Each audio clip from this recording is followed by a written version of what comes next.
estes são múltiplos, distintos, diferenciados, são impactos muito importantes sobre todo aspecto, sobre todo aspecto.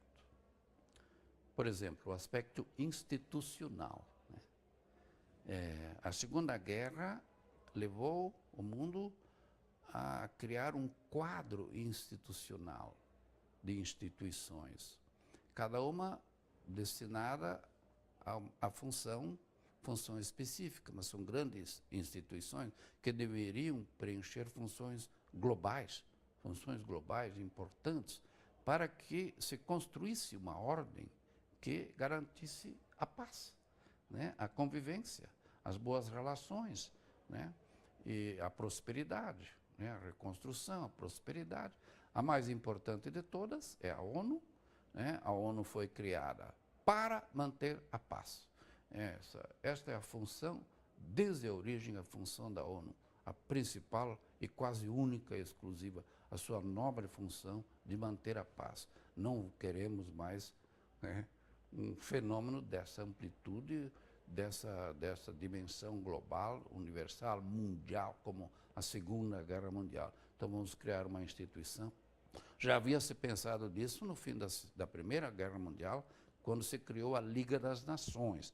Mas a Liga das Nações ela não vingou muito, né? Inclusive os Estados Unidos ficaram de fora, não quiseram aliar-se ou ingressar na Liga das Nações, né? Então, a Liga das Nações não cumpriu a sua função.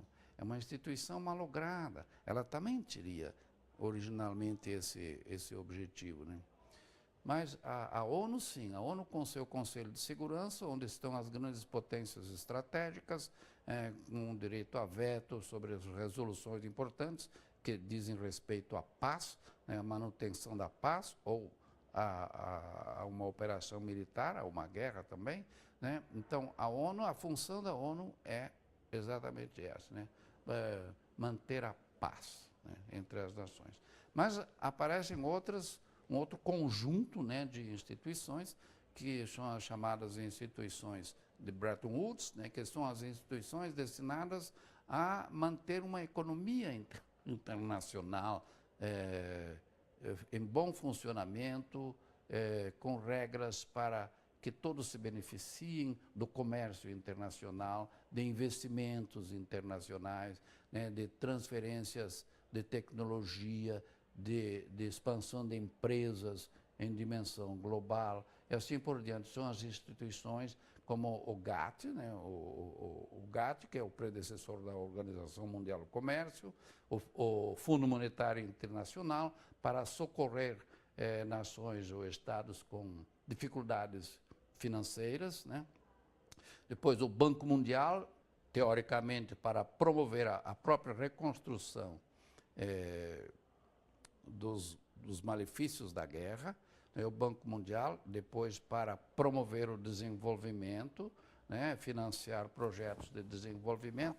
Então, há instituições, há um quadro institucional, né, que se espalha. Esse quadro institucional, ONU, instituições comerciais, econômicas, financeiras, bancárias, etc., deveriam promover o nascimento de uma nova ordem mundial, isto é, um tipo de relações internacionais e relações entre nações que mantivesse a paz, que garantisse a paz e que fosse favorável ao bem-estar, à reconstrução econômica, ao desenvolvimento econômico.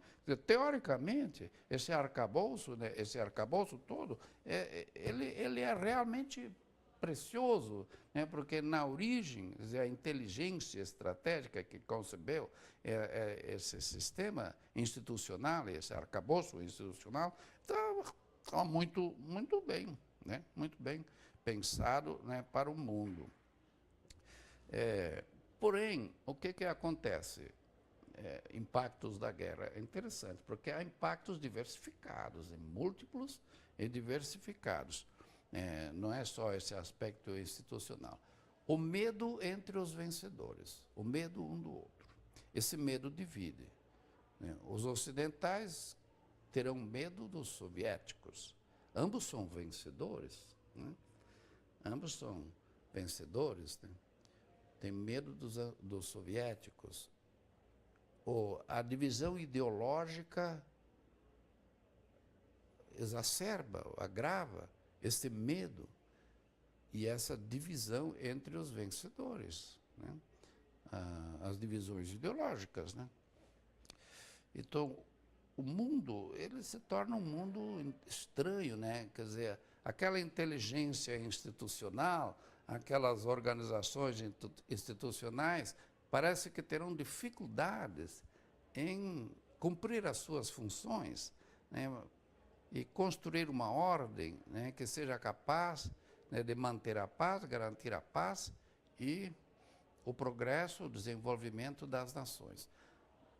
Outro impacto da guerra, esse medo e essa divisão ideológica leva à construção de um sistema de alianças.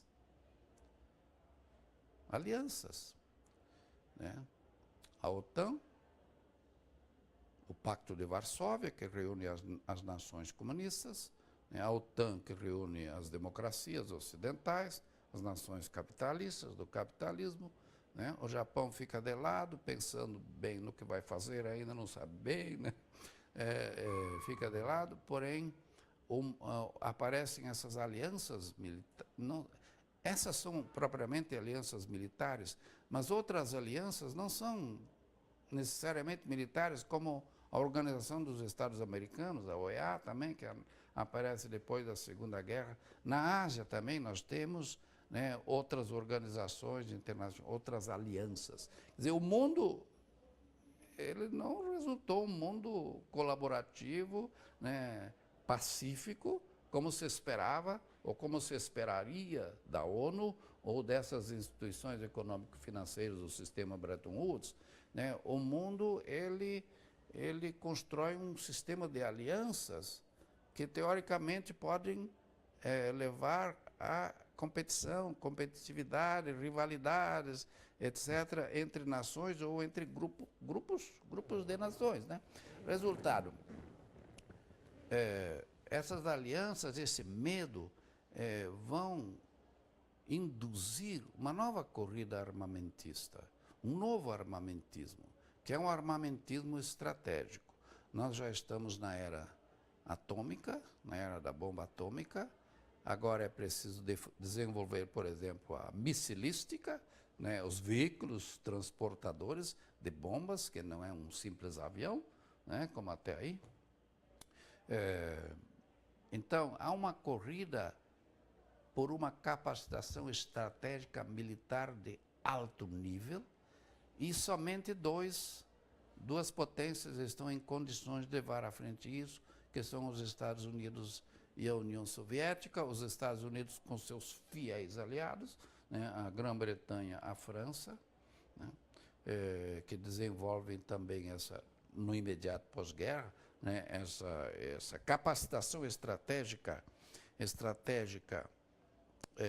de alto nível. Isto vai resultar em um equilíbrio estratégico, especialmente as duas alianças, né? A ocidental, a aliança OTAN, e a aliança soviética, né, o Pacto de Varsóvia. Isso vai resultar num equilíbrio estratégico global, né?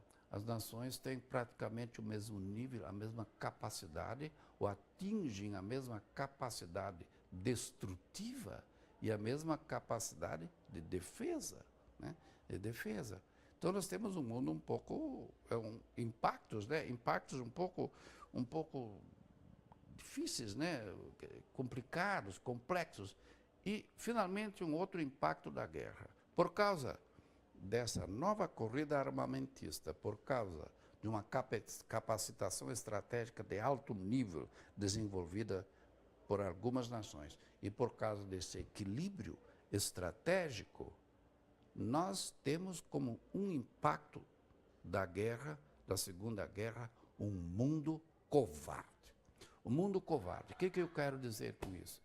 Um mundo covarde. Tiros só em nações sem capacitação estratégica. As guerras, vejam as guerras que surgiram, que aparecem depois da Segunda Guerra Mundial. As grandes potências, as potências estratégicas, nunca deram um tiro na outra, uma na outra. Se você tem arma nuclear, eu tenho arma nuclear, né, eu vou lhe dar um tiro, você devolve. Você vai ter condições. A tecnologia chegou a esse ponto. Então, o revide ameaça a sua defesa, ameaça as defesas do mundo todo, de todas as potências estratégicas. Resultado, o equilíbrio do terror, o equilíbrio do medo, é o maior garante da paz, e não a ONU, como se pretendia. E as grandes potências, as potências estratégicas, elas só fazem guerra contra potências fracas. Por isso que eu digo um mundo covarde. Vejam todas as guerras que partiram das grandes potências, por exemplo, a guerra da União Soviética, a invasão da Polônia, da Hungria, da Tchecoslováquia, etc. As guerras da OTAN, né?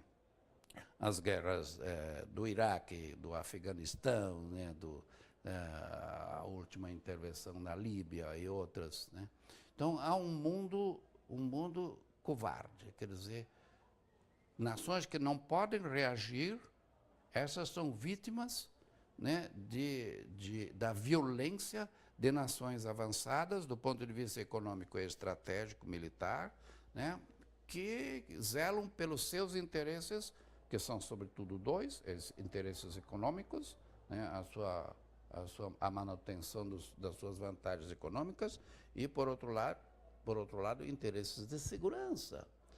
Qualquer ameaça, vamos logo matar e vamos impedir, né? Então, é um mundo bastante covarde nisso. É claro que há outros tipos de guerras, como as guerras de descolonização, as guerras tribais, etc., etc., há outros tipos de guerra, né? Porém, as guerras mais sangrentas e mais notáveis que nós temos desde a Segunda Guerra Mundial são guerras de potências estratégicas contra nações fracas. Isso é o que eu chamo de o mundo covarde, né? Então, os impactos, né? Os impactos, como nós vemos da Segunda Guerra, eles são muito diversificados, né? Diferentes. Alguns são impactos tanto imediatos, como a construção do arcabouço institucional do pós-guerra, outros como estabelecimento de regras de comércio, de finanças, regras empresariais, etc., são de mais longo prazo, né? O medo e a divisão ideológica, e a construção de um sistema de alianças, né, define um mundo que não parece tão pacífico, mas, contudo, né, um mundo covarde. Um mundo covarde porque as grandes potências, elas têm as suas áreas de influência ou elas impõem, constroem as suas áreas de influência. A democracia, a vontade dos povos, ela é como que prejudicada, no mínimo prejudicada, se não é esmagada e eliminada, né, por essa nova ordem mundial, né, que se estabelece. Também as regras do comércio, das finanças, etc., é claro que elas beneficiam as potências mais avançadas que tinham mais meios econômicos, mais recursos econômicos e que podem impor os seus interesses mais facilmente sobre outras nações em desenvolvimento.